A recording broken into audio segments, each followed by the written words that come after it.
With the high cost of living, especially high energy prices, many of us are heating our homes less than we did before. Heating just one room or putting more layers on may seem like a good solution.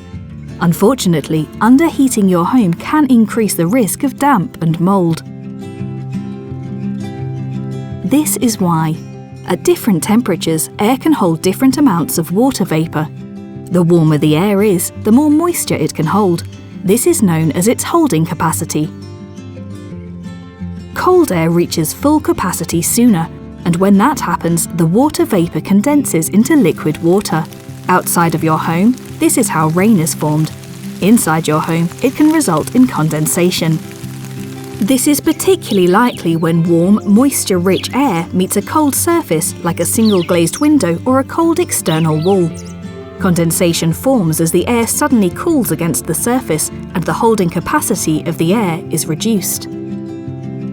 That is why heating only one room in your house or just turning the heating on in very short bursts can lead to trouble. So, how can we reduce the risk of condensation and mould? Firstly, we can insulate our homes so that they hold the heat better and there are fewer cold spots. We can also try to heat our homes more evenly to avoid big temperature differences between the air and surfaces. Look to limit moisture-producing activities to the kitchen and bathroom, and try to prevent moist air moving to other parts of your home. It's important to ventilate these rooms at the right time, during and for a little while after cooking, showering, and other moisture-producing activities. It is a good idea to monitor temperature and humidity using a device called a hygrometer. Use them in different rooms to see if you can keep both temperature and humidity within the healthy green zones. How do we know how much heat our homes need? And how much will that amount of heating cost? The answer is easier than you might think.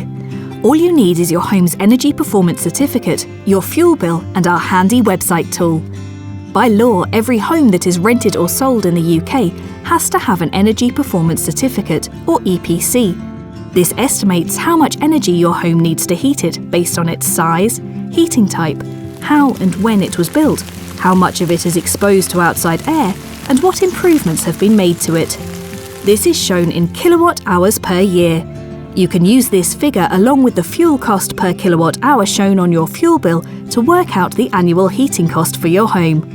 For a step-by-step guide to doing the calculation, just visit the website shown on screen.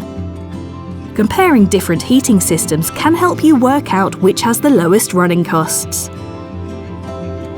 It's always sensible to check the EPC register and discover your home's energy rating as well as the list of recommendations for how to improve it. You can research whether anyone in your area can provide sources of funding, such as grants, to help you make some or all of those improvements. Your local council's website is a good starting point. If the energy rating is below average, which is a score of 60 or band D, then it is more likely that you will be cold and at risk of living in damp and mouldy conditions, or paying more than you need to in order to stay warm. If you are a tenant, then it is worth talking to your landlord or letting agent to look at options to keep your home warmer and healthier. To get the best outcome, you'll need to work together to explore the best solutions. High energy prices are impacting us all. But despite the challenges they pose, it's important your home is well insulated and properly heated. Avoid damage to your home, your belongings, and your health by controlling temperature and humidity in your home. If this is proving difficult, then it is worth looking for advice and support.